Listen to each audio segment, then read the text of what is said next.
देख ही रहो, खुद से तुझे यहाँ लाई हूँ, इसलिए इस गलत फहमी में बिल्कुल ना रहना कि तेरा मुझ पर कोई हक शक बनता है। वैसे शक्ल बॉडी बुरी नहीं है तेरी, गुड लक अच्छा है तेरा कि आज दिल तुझ पर आ गया, लेकिन फ्लाइट वहीं तक है, उसके आगे ना उड़ियो। मुझे ना रोज एक ही एयरप्लेन से टेक ऑफ करना बड़ा बोरिंग लगता है।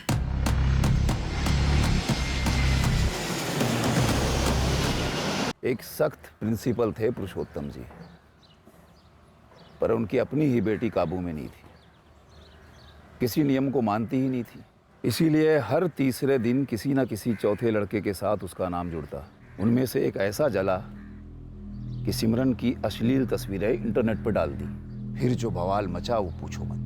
बेचारे पुरुषोत्तम जी टूट से गए। फिर किसी तरह किसी रिश्तेदार की मदद से सिमरन का ब्याह करके उसको यहाँ से पार्सल कर दिया, सीधे सराहीगंज। लेकिन वहां से भी तो भाग गई सचिन वर्मा के साथ, और फिर वापस भी आई थी 2 बच्चों के साथ। हाँ, याद आया। लेकिन पुरुषोत्तम जी ने बड़े भारी मन से उसे पनाह दी थी।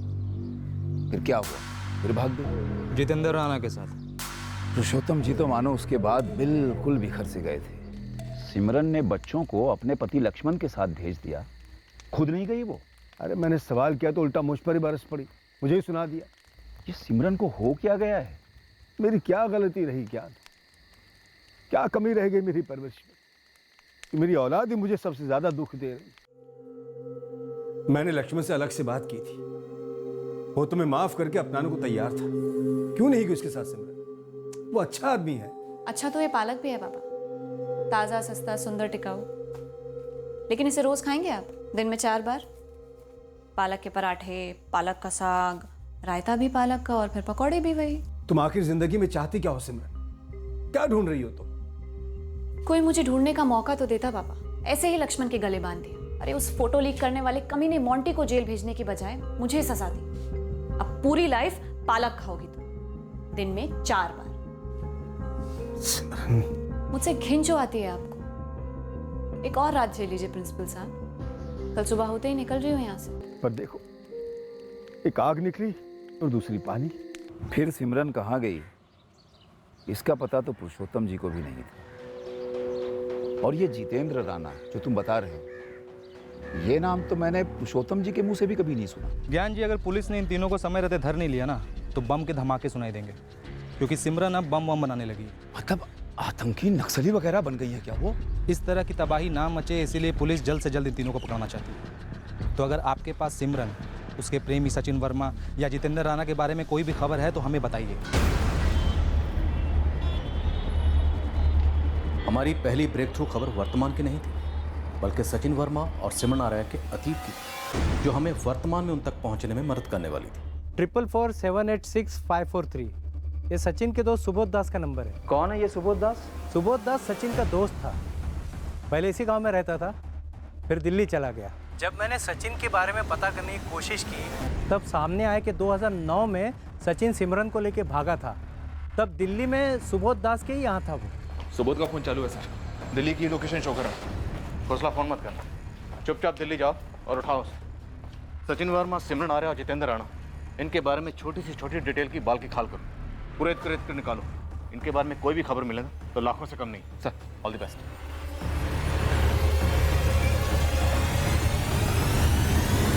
सर, ना तो जितेंद्र राणा की फैमिली, ना सचिन वर्मा की फैमिली, और ना ही सिमरन के पिता के वहाँ देवबनी से कोई भी इन्फॉर्मेशन दे पा रहा है कि बॉम्ब बनाने का मटेरियल किसने दिया होगा उन्हें। खबरियों का क्या कहना है? बारूद पर कोई खबर नहीं है सर। जसवंत सिंह के मर्डर पर? उस पर भी कुछ नहीं। Property angle? नितिन और अर्चना, इन दोनों में से जसवंत सिंह ने किसी एक को फेवर किया? दोनों भाई बहन के बीच में ऐसा कोई डिस्प्यूट निकल कर ही नहीं आता। सिमरन की बहन पूजा? हरिद्वार पुलिस के कॉल का इंतजार है अभी तक। परमजीत, किसी भी सूरत में कहीं पर भी कोई बम नहीं फूटना चाहिए। पता नहीं ये सचिन वर्मा, सिमरन आर्या और जितेंद्र राणा एक दूसरे से कैसे बंधे हुए हैं। बम का मकसद क्या? बस ये दिल्ली वाला सुबोध हमें कुछ सुराग दे दे इस बारे में।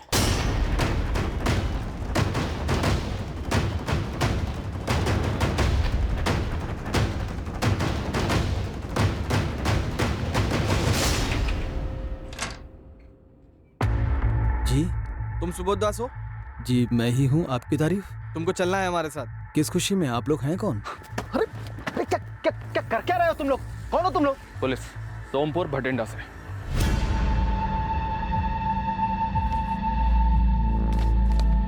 सर ये सचिन वर्मा है, ये सिमरन आर्या। इन दोनों को तो मैं जानता हूँ, लेकिन मैं इसको नहीं जानता सर। और ये सिमरन के 2 बच्चे भी थे उसके साथ में। लगभग 7-8 साल पहले 2009 में मेरे पास आए थे दिल्ली। मैंने उनकी मदद भी की थी। अपने दोस्त सचिन वर्मा को फोन लगा और पता कर इस वक्त वो कहाँ पर है। अरे सर क्या कर रहे हो सर? मैं सच बोल रहा हूँ। 2009 से 2012 तक ये सचिन और सिमरन मेरे पास ही रहते यहाँ दिल्ली में। फिर उसके बाद अचानक गायब हो गए। फिर बाद में मुझे पता चला कि ये सचिन ने किसी सुरेश जिंदल को ठोक दिया है। फिर उसके बाद ना मैं उससे मिला हूँ और ना ही मैंने कभी उसे फोन किया। हाँ, 2009 में मैंने उसकी मदद की थी। इसको एक दे दो। अरे सचिन, एक मिनट आना, तुझसे कुछ बात करनी है। अनीता भाभी को छोड़ के आ गया, इसके लिए 2 बच्चों की माँ है ये। तो औरत नहीं है, अबे प्यार करता है उससे। और अपनी बेटी शिल्पा से, इससे प्यार नहीं करता। अब मेरी जिंदगी सिर्फ सिमरन के साथ है। हमारा प्यार कुछ अलग है यार, तू नहीं समझेगा। समझाने की कोशिश भी मत करना। तू मेरा दोस्त है, मेरी मदद करेगा, दिल्ली में काम दिलवाएगा। मैं एक नई शुरुआत करना चाहता हूँ। मेरी एक फैक्ट्री में पहचान थी, वहीं सुपरवाइजर की नौकरी दिलवाई सचिन को, घर भी दिलवाया। अभी 6 महीने पूरे ही हुए थे कि मैनेजर से झगड़कर सचिन ने नौकरी छोड़ दी और फिर उसने एक अलग ही रास्ता चुना। सचिन, तेरी वजह से मेरा भी रिलेशन खराब हो गया उस मैनेजर से। नौकरी में कोई ऐसे अकड़ दिखाता है क्या यार? ले चाहे मैनेजर के बच्चों को 2 पैसे की तमीज नहीं बात करने की। साले को पता नहीं है कि अपने सराहीगंज में उसके जैसे 3-3 बंदों को अपने यहाँ नौकरी पर रखता था मैं। पहली बात तो ये कि अपना सराहीगंज नहीं है, दिल्ली है? और दूसरे नौकरी की गरज तुझे थी, और फिर फैक्ट्री में तो सभी गाली खाते हैं यार। नौकरी है, किसी के बाप की जागीर थोड़ना है। सुबोध, तुझे बाप पे नहीं जाना चाहिए था। अब देखता जा, जागीर तुम अपनी खुद की बना के रहूंगा। अरे सचिन सुन, मेरा मतलब, अरे सुन भाई, मुझे तब भी लगता था कि सचिन ने अपनी पत्नी अनीता को छोड़कर सही नहीं किया है, और ना ही सिमरन ने अपने पति को छोड़कर। लेकिन वो दोनों अपना घोंसला बना रहे थे। उन दोनों में प्यार तो था। सिमरन सचिन का बहुत ख्याल रखती थी, और जब सचिन ने नौकरी छोड़ी थी तो सिमरन ने उसे बहुत डांटा था। नौकरियां अमरूद की तरह पेट से तो नहीं लटकती ना सचिन। अब घर कैसे चलाएंगे हम? नौकरी का मतलब ही होता है अपने अहंकार को एक तरफ रखना। ठीक कह रही है सिमरन, ये दिल्ली है, तेरी अकड़ नहीं चलेगी यहाँ पर। एक भी बार मुझसे नहीं पूछा, मजाक समझ के रखा। सिमरन, मैं लेके आया हूं ना तुम्हें यहाँ, मैंने लिए ना हम चारों की जिम्मेदारी, तो बस मैं सब देख लूंगा। पर कैसे होगा सचिन? मैं मैनेजर से बात करूंगा, मैं बोलूंगा कि माफ कर दे एक बारी। कोई जरूरत नहीं है, मैं मनोज भारती के साथ काम करने वाला हूँ। अब ये मनोज भारती कौन है? क्रिमिनल है। वाह, अच्छी खासी नौकरी छोड़कर अब तुम चोरी डकैती करोगे? तुम फल खाओ, पेड़ मत खाओ। मैं चोरी का पैसा छूंगी भी नहीं, समझे? अरे घर में स्कूल जाने वाले बच्चे हैं। चोरी चोरी ही होती है, वो कैसी भी हो। जो हमने की है अपने ज़मीर के साथ, अपने पुराने रिश्तों के साथ, अब कोई मायने नहीं रखता कि पैसा कैसे आए।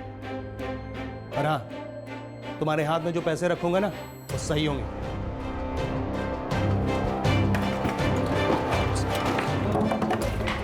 आराम से, कुछ भी टूटना नहीं चाहिए। इस मनोज भारती के साथ सचिन भी जुर्म की दुनिया में दाखिल हो गया और शुरुआत चोरियों से की। इतने सारे रुपए सचिन?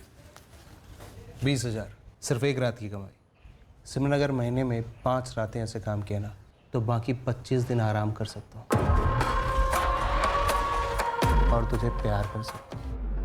और जितना मैंने देखा, मेरी समझ में आया कि सिमरन को भी ये चोरी का पैसा बड़ी आसानी से हजम होने लगा।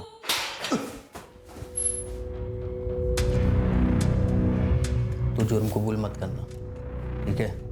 बाकी की जो बात है वो बड़े साहब को मैं पटा लूँगा। क्या करेगा?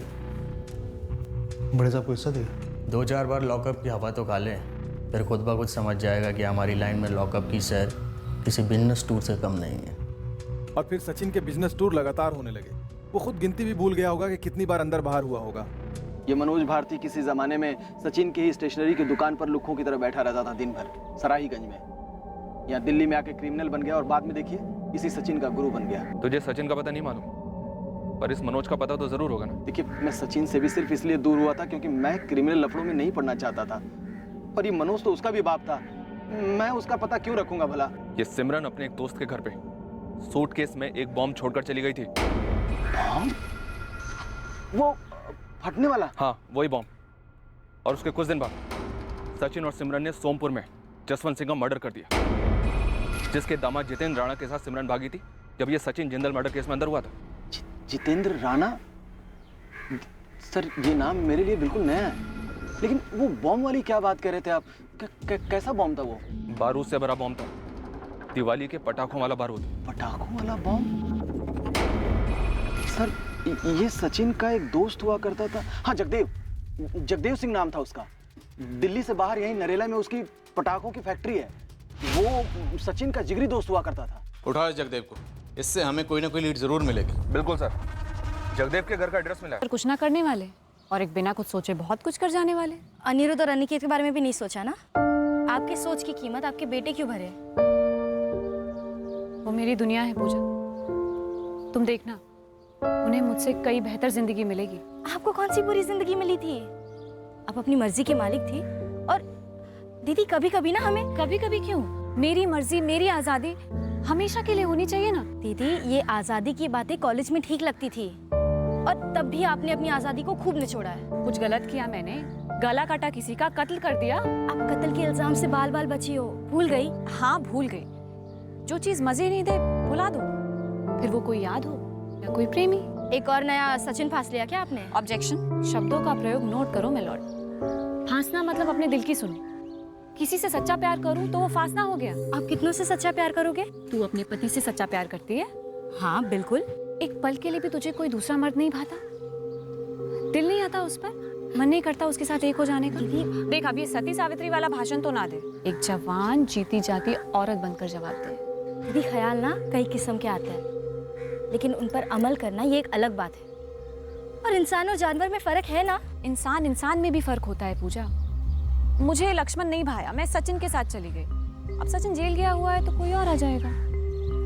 मैं खुली किताब हूँ पूजा, जो पसंद आया उसके साथ चली गई। क्या आप चाहोगी कि अनिरुद्ध और अनिकेत भी ऐसे ही सोचे, ऐसे ही बने? नहीं, उन्हें मेरी सारी अच्छाइयाँ मिले, बुराइयाँ कभी नहीं। देखो अनिरुद्ध और अनिकेत को ना एक बाप की जरूरत है जो उन्हें सुरक्षित महसूस कराए। जो लक्ष्मण जीजा जी है वो सचिन नहीं। फिर अब हो भी नहीं सकता, वो जेल में बैठा हुआ है। दीदी आपको भी ना एक आदमी की जरूरत है, एक पति की। तू फिक्र मत कर पूजा, उसका इंतजाम हो चुका है। सिमरन दीदी का इंतजाम जितेंद्र राणा था या कोई और, मुझे नहीं पता। पूजा हमारा सिमरन तक जल्द से जल्द पहुंचना बहुत जरूरी है। तुम बता सकती हो वो कहाँ हो सकती है? मैडम मैंने हरिद्वार पुलिस को जो बताया उससे ज्यादा क्या बताऊं? आप मुझे बेकार में ही यहाँ ले आए, क्या फायदा हुआ? देखिए फायदे का तो पता नहीं, लेकिन अगर आपकी बहन सिमरन और उसके साथ ही सचिन ने बम ब्लास्ट किया ना, तो नुकसान हिसाब के बाहर होगा। सर दीदी ने मेरे पापा जी के, लक्ष्मण जीजा जी और पता नहीं कितनों के जीवन में इतने बॉम्ब फोड़े हैं कि ये असली बॉम्ब वाला आइडिया मुझे वाहियात लगता है। लेकिन फिर लगता है कि हो सकता है, दीदी की दुनिया में बिल्कुल हो सकता है।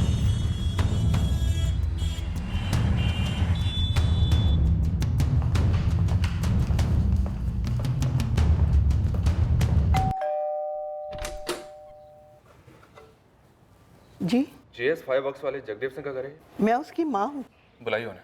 बेटा उसके लिए मुझे ऊपर जाना पड़ेगा। 2 साल पहले जगदेव का देहांत हो गया था। सचिन जगदेव का अच्छा दोस्त था, आना जाना रहता था कभी कभार। माँ जी आप कह रही थी कि जगदेव 2016 में चल बसा, तो फिर तब से फैक्ट्री कौन चला रहा है? बंद है बेटा, कौन चलाएगा? जगदेव 33 साल का था। जहाँ तुम बैठे हो ना बेटा, एक दिन रोटी खाते खाते हार्ट अटैक आया। और अच्छा माँ जी, जब जगदेव जिंदा था तो क्या सचिन ने उसकी फैक्ट्री से कोई मान लिया था 2 साल पहले?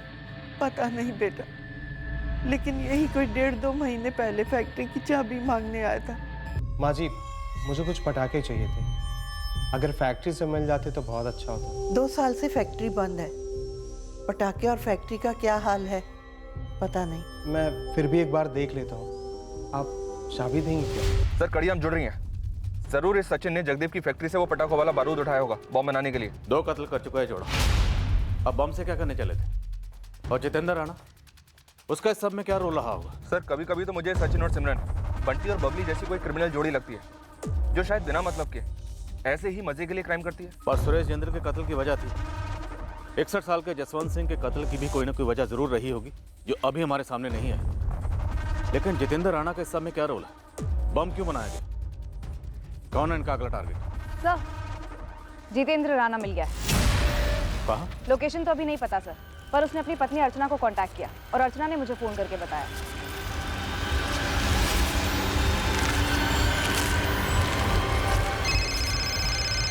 हेलो अर्चना, मैं बोल रहा हूँ। जितेंद्र, कैसी हो अर्चना? प्रतिमा और ज्योति कैसे हैं? कहाँ से बोल रहे हो तुम? हाँ, कहाँ हो तुम? मैं कहीं का नहीं रहा अर्चना, बुरा फंसा हूँ।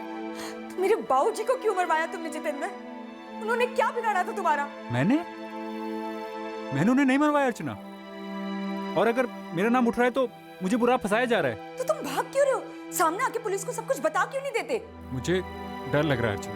पुलिस पागलों की तरह तुम्हें ढूंढ रही है जितेंद्र, मेरे बाबूजी का मर्डर करने के लिए और उस सिमरन और सचिन के साथ मिलकर बॉम्ब बनाने के लिए। बॉम्ब? सिमरन मुझे बर्बाद करने पे तुली है। जैसे तुमने हमें बर्बाद किया था। कसम से अर्चना, ना ही मैंने बाबूजी को मारा है, ना ही कोई बॉम्ब बनाया है। ये सब बातें जाकर पुलिस को बताओ। मुझे बताओ तुम, बताओ होगा तुम, बताओ जितेंद्र, क्यों भाग रहे हो, क्यों छुप रहे हो तुम? सर अर्चना कह रही थी कि जितेंद्र सरेंडर करने को रेडी हो गया है। पर वो है कहाँ? ये तो उसने अर्चना को बताया नहीं और उसका फोन भी स्विच ऑफ जा रहा है अब। इस अर्चना को सर्विलेंस पे रखो। हमें पता है कि जितेंद्र ने अर्चना को ठुकराया था, पर इसका मतलब ये नहीं कि अर्चना जितेंद्र के साथ मिलकर कुछ साजिश नहीं रच सकती। मनोज भारती, आप कौन? वकील हो? मैं तो जल्लाद हूँ, लोगों को फांसी पर लटकाता हूँ मैं।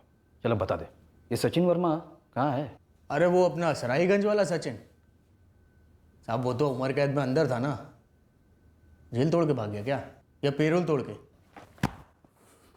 मनोज, वो इस वक्त कहाँ है बता दे, वरना तुझे तोड़ेंगे और इस केस से भी जोड़ेंगे, समझा?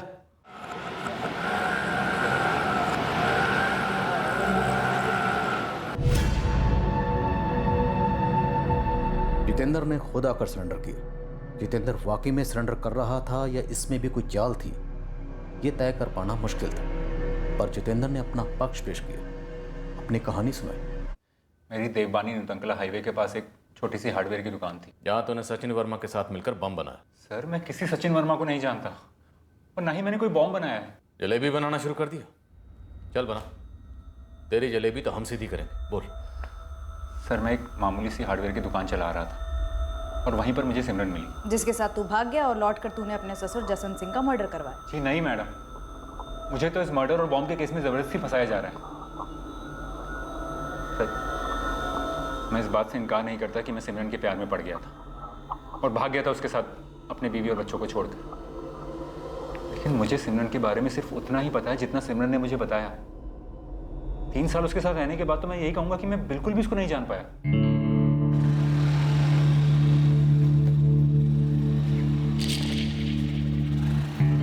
सिमरन में एक कशिश थी, एक खिंचाव था, कुछ ऐसी बात थी जो मुझे मजबूर कर रही थी उसे पकड़े रखने के लिए, उसे सारी तकलीफों से बचाने के लिए।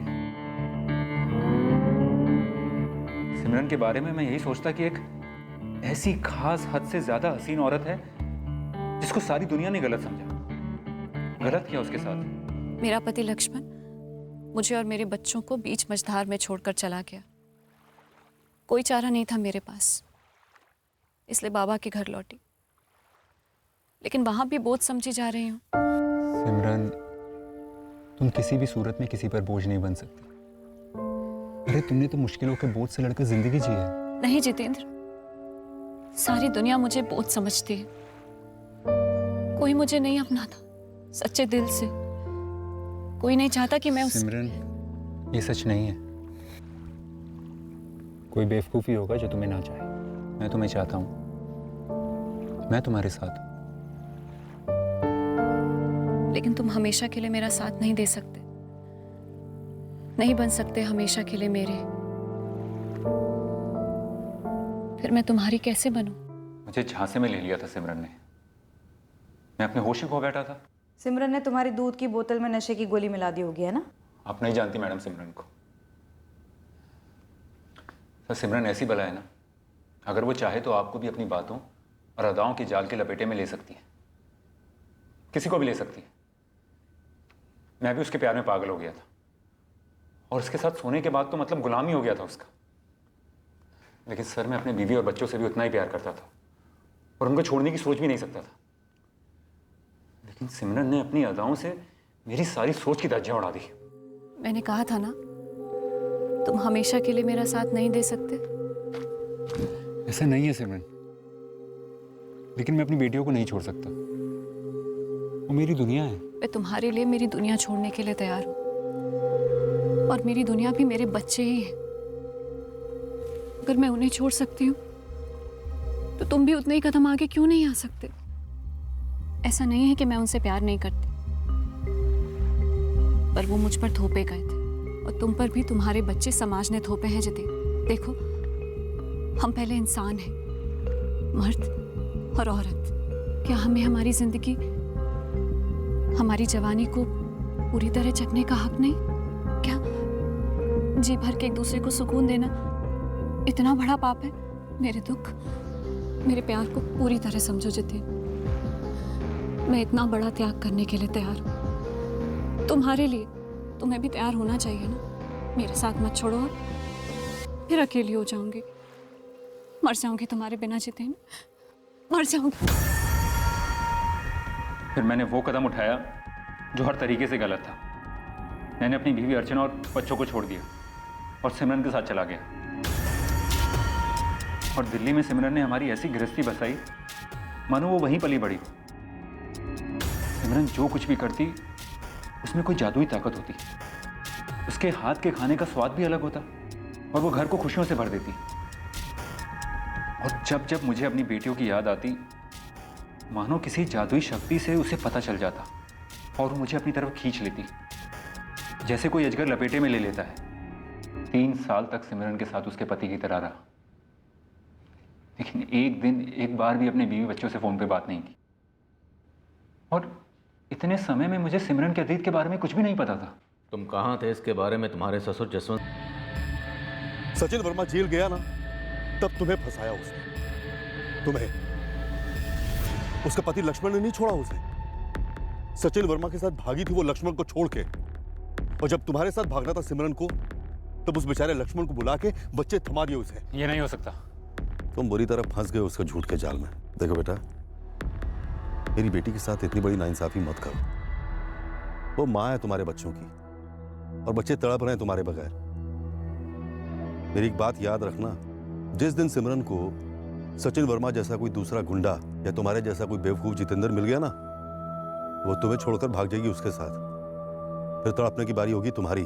सर, मेरे ससुर जसवंत सिंह जी की बातें सच्ची निकली और मुझे समझ में आ गया कि मेरे साथ कितना बड़ा धोखा हुआ है। दिमाग ठिकाने पे आ गया मेरा और मैंने सिमरन को छोड़ दिया। सर, तो सिमरन ने तुम्हारे ससुर जसवंत सिंह को जिम्मेदार ठहराया तुम्हारे भाग जाने के लिए, इसलिए खत्म कर दिया उन्हें। सर, मुझे नहीं मालूम कि सिमरन ने मेरे ससुर जी को मारा है या नहीं मारा, और अगर मारा है तो क्यों मारा। दरअसल सिमरन जान से मारने की धमकी तो मुझे दे रही थी। तुम मुझे छोड़ रहे हो जितेंद्र? पागल हो गए हो क्या? क्यों? क्योंकि मैं तुम्हें बिल्कुल नहीं पहचानता हूँ। सुनो, मैं सब समझा दूंगी, तुम पहले घर आ जाओ। मेरे ससुर जी ने जो बताया वो काफी नहीं था क्या? नहीं जानू, उनका अपना स्वार्थ है तुम्हें झूठ बोलने का। सुनो ना, तुम एक बार घर आ जाओ, मैं तुम्हें सब समझा दूंगी। नहीं सिमरन, मैं उस घर में अब फिर कभी नहीं लौटूंगा, और ये फोन मैंने सिर्फ इतना बताने के लिए किया है कि मैं तुम्हें छोड़ चुका हूँ। नहीं जितेंद्र, तुम ऐसा नहीं कर सकते। तुम ऐसा नहीं कर सकते जितेंद्र। मैं ऐसा कर चुका हूँ, मैं तुम्हें छोड़ चुका हूँ। चुप चुप, तुम ऐसा कह भी नहीं सकते, सोच भी नहीं सकते जितेंद्र कि तुम मुझे छोड़ोगे। मुझे छोड़कर तुम जी नहीं पाओगे जितेंद्र। तो समझ गए होगे ना कि मैं क्या कर सकती हूँ। तुम ऐसा सोच भी नहीं सकते, समझे ना? नहीं सोच सकते। सिमरन को कोई छोड़ नहीं सकता। उस दिन से मैं छुप रहा हूँ और अपनी जान बचाने के लिए यहाँ वहाँ लॉजेस में रह रहा हूँ। और सर, मेरे ससुर जी ने भी कहा मुझे छुपा रहने के लिए, क्योंकि सिमरन कुछ भी कर सकती है। सिमरन ने एक छोटी सी धमकी दे दी और तुमने मान ली। नहीं मैडम, दरअसल मैं जान गया था कि सचिन वर्मा जेल से छूट गया है और दिल्ली आया हुआ है, और वो सिमरन से भी मिला है। मैं बहुत डर गया था सर, और फिर मुझे पता चला कि मेरे ससुर जी का कत्ल हो गया। सर, अब तो मुझे लगता है कि सिमरन मेरा ही कत्ल करने आई होगी। सर, कोई गारंटी नहीं है कि जितेंद्र सच बोल रहा हो। रखते हैं इसे कस्टडी में। और ये सिमरन आ रहे काफ़ी शातिर खिलाड़ी लगती है। साइको भी हो सकती है सर। एक बार हाथ लगे तो पता चले जितेंद्र सच बोल रहा है या झूठ।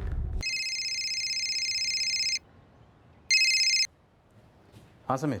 सर एक खुशखबरी है, इस मनोज को खूब पीसा, तब जाकर सचिन का ठिकाना मिला और उसे धर लिया। इस वक्त कहाँ है सचिन वर्मा? मेरी टीम ने उसे ऋषिकेश से अरेस्ट किया, ऑन द वे है। यहाँ से सीधे आपकी कस्टडी में भेजा हूँ। आखिरकार जसवंत सिंह मर्डर केस और बम वाले केस की बीच की कड़ी सामने आई।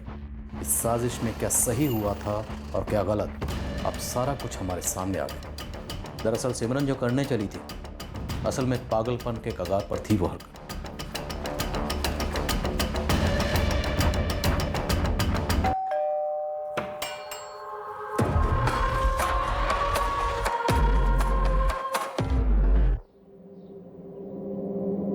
मुझे सजा मिलते ही तुमने दूसरा आदमी कर लिया है? तो क्या करती? जिंदगी भर तुम्हारा इंतजार करती। सिमरन उम्र कैद सिर्फ 14 साल की होती है और ऐसे कटते हैं दिन। रातें नहीं ना निकलती यूं। ओहो, अब समझा क्या मतलब होता है कि सुख के सब साथी और दुख में मिले न कोई। तुम्हारे भाई विपिन की मौत का दुख तुम्हारा निजी दुख था, फिर भी मैंने साथ दिया तुम्हारा। आई बदला लेने, अपनी जान जोखिम में डालते हुए आई। लेकिन तुमने बेवकूफी की सचिन। सुरेश जिंदल को मार के वहीं खड़े रह गए अपनी शक्ल दिखाने। छोड़ो। देखो सचिन, हमारे बीच जो था जब तक था बढ़िया था, लेकिन अब मेरी लाइफ किसी और के साथ सेट हो गई और मैं उम्मीद करती हूँ कि तुम उसमें दखल नहीं दोगे। पैरोल पर हो, मुद्दत खत्म होते ही फिर से अंदर। ऐसे आदमी का मैं क्या करूंगी और ऐसे आदमी को मुझसे क्या मिलेगा? यहाँ सिमरन मेरे पास वापस आने के लिए मना कर रही थी और उधर उसका वो सबसे नया बकरा Jitendra Rana tata good bye बोल के निकल गया। बम किस लिए बना? जसवंत सिंह को क्यों मारा? बम जितेंद्र राणा को उड़ाने के लिए बनाया था। उसने जैसे सिमरन को छोड़ा, सिमरन ने वापस मुझे फ़ोन किया। मैंने सोचा नेकी और पूछ और मैं फिर से पागलों की जैसे उसके प्यार के चक्कर में पड़ गया। मुझे कोई फर्क नहीं पड़ता। मन करे तो जितेंद्र का सारा घर उड़ा दो बम से, तबाह कर दो उसका सब कुछ। बस उसे दोबारा हिम्मत नहीं करनी चाहिए ये कहने की कि वो मुझे छोड़ रहा है। मुझे बदला तो इसलिए बुलाया था मुझे? मुझे तो लगा था कि हम दोनों फिर से साथ। सुरेश जिंदल से बदला लेने में तुम्हारा साथ दिया था ना सचिन, अब तुम्हारी बारी है। उसके बाद मैं फिर तुम्हारी। क्या तू सच में इस जितेंद्र राणा को उड़ाना चाहती है? मैं हर चीज सच में ही करती हूँ सचिन। तूने जितेंद्र राणा को मारने के लिए सच में बॉम्ब बनाया? हाँ बनाया। बॉम्ब बनाया?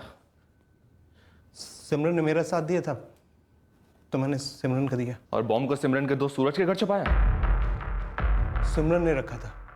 हमें तो बस इतना पक्का करना था कि वो जितेंद्र राणा अपने घर को कब आता है। मैंने कई दिन तक जितेंद्र के घर पर नजर रखी। यार सिमरन, तेरे जिगर का छल्ला जितेंद्र घर पर आता ही नहीं। कई दिनों से इसके घर पर नजर रखी है। जितेंद्र की बीवी अर्चना से बात करो। कैसे भी अर्चना से उसके बाप जसवंत सिंह का नंबर निकलवाओ। जरूर उसे पता होगा।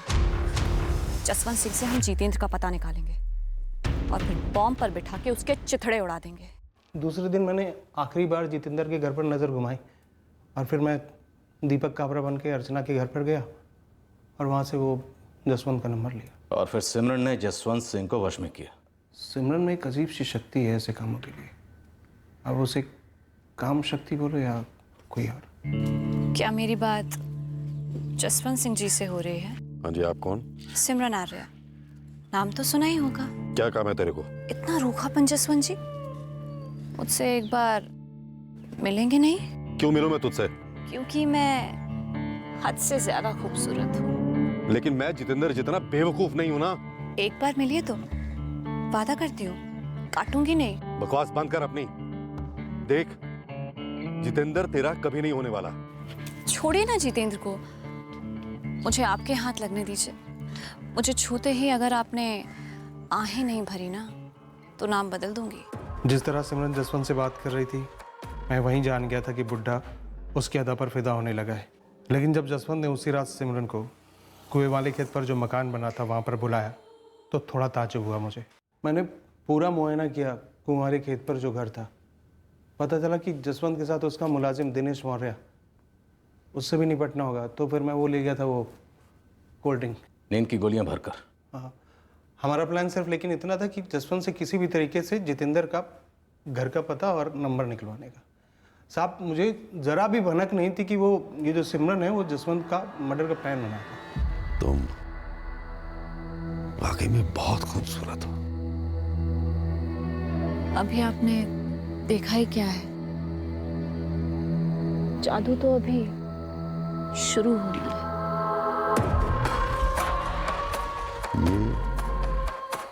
ये क्या है?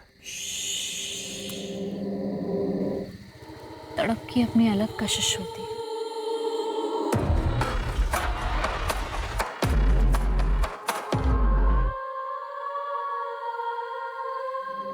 अब जितेंद्र गया अब भाड़ में। तुम्हें जब भी यहां आना हो आ जाया करो, मैं तुम्हारी हर जरूरत पूरी कर दूंगा। ऐसा है ना जसवंत जी, मेरी ज़रूरतें मैं खुद पूरी कर लेती हूँ, और जब मेरी कोई ज़रूरत में दखल देता है मुझे अच्छा नहीं लगता। और मेरी सबसे बड़ी ज़रूरत इस वक्त जितेंद्र है। जितेंद्र तो अब तुम्हें मिलने से रहा। मेरे पास आ जाए तुम मजे करेंगे। मैं मज़े का सौदा नहीं करती, ना ही अपने प्यार का, ना बदन का, और ना ही अपने गुरूर का।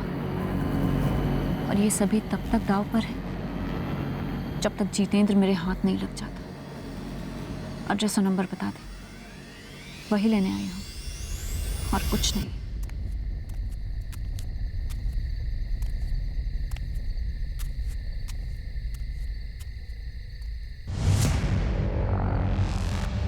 ये क्या किया तूने? खड़ूस अकड़ रहा था, जितेंद्र को उकसाने वाला भी यही था।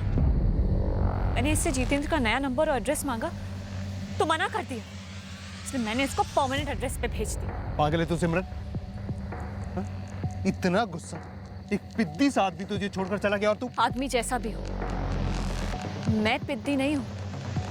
सचिन, कोई मर्द मुझे कभी छोड़ नहीं सकता, कभी नहीं। वो हक मैं उसे कभी देती ही नहीं। मैं तो सिर्फ साथ दे रहा था सिमरन का। साथ दिया किसी के घर बम छुपाने के लिए, किसी का मर्डर करने के लिए? हाँ?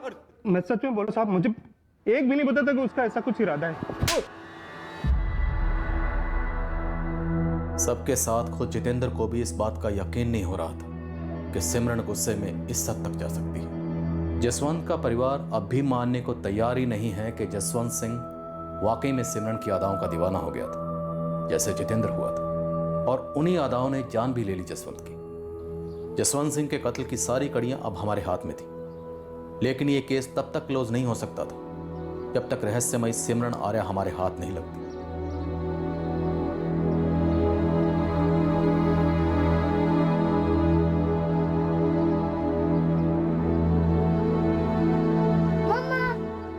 सिमरन अपने बच्चों से मिलने सराहीगंज आई थी। हमारे खबरियों ने तुरंत हमें आगाह कर दिया। सचिन ने जो जो बोला आप लोगों से सब सच है। मैंने ही जसवंत सिंह को मारा, मैंने ही सचिन से बॉम्ब बनवाया, और वो बॉम्ब बना था जितेंद्र और उसके परिवार को उड़ाने के लिए। अब बोलोगे भी तुम लोग? कहाँ है जितेंद्र? क्या करोगे जानकर? अब तुम बाहर नहीं जाओगे, जिंदगी भर जेल में रहोगी। ओके, कोई नहीं, तो फिर एड्रेस बता दो, मैं अपना काम कराती हूँ, फिर खुद सरेंडर कर दूंगी। मुझे कोई प्रॉब्लम नहीं है वैसे जेल से। प्रॉब्लम हमें है तुम्हारे कत्ल करने से सिमरन। और जितेंद्र ने जो मेरे वजूद का कत्ल किया, उसका क्या? क्या वो जुर्म नहीं है? हाँ, वो बाहर आराम से घूमेगा और मैं यहाँ जेल में सड़ूंगी।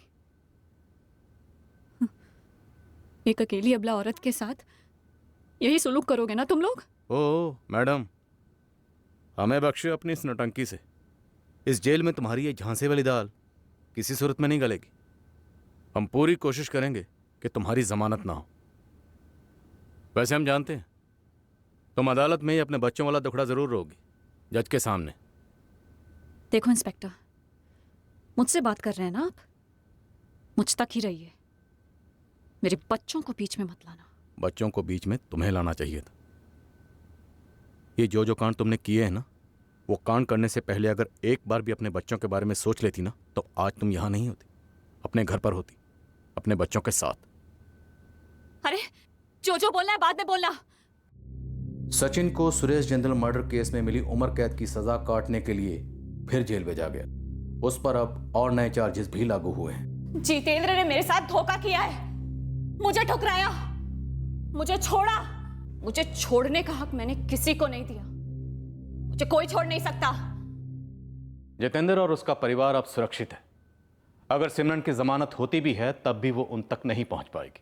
सिमरन एक विचित्र पहेली है। केस फाइल क्लोज होने तक हमें सिर्फ इतना समझ आया था कि जितेंद्र को उसे छोड़ना, वो रिजेक्शन, सिमरन को रास नहीं आया। रिश्तों के मामलों में अनुमान लगाना इतना आसान नहीं होता कि कौन सा रिश्ता झांसा है, कौन सा रिश्ता कितने खतरे से भरा है। एक इंसान दूसरे इंसान से रिश्ता जोड़ते वक्त हर पहलू को माइक्रोस्कोप के नीचे डालकर नहीं देखता, ना ही देख सकता, पर आंखें मूंद कर रिश्ता जोड़ना भी ठीक नहीं।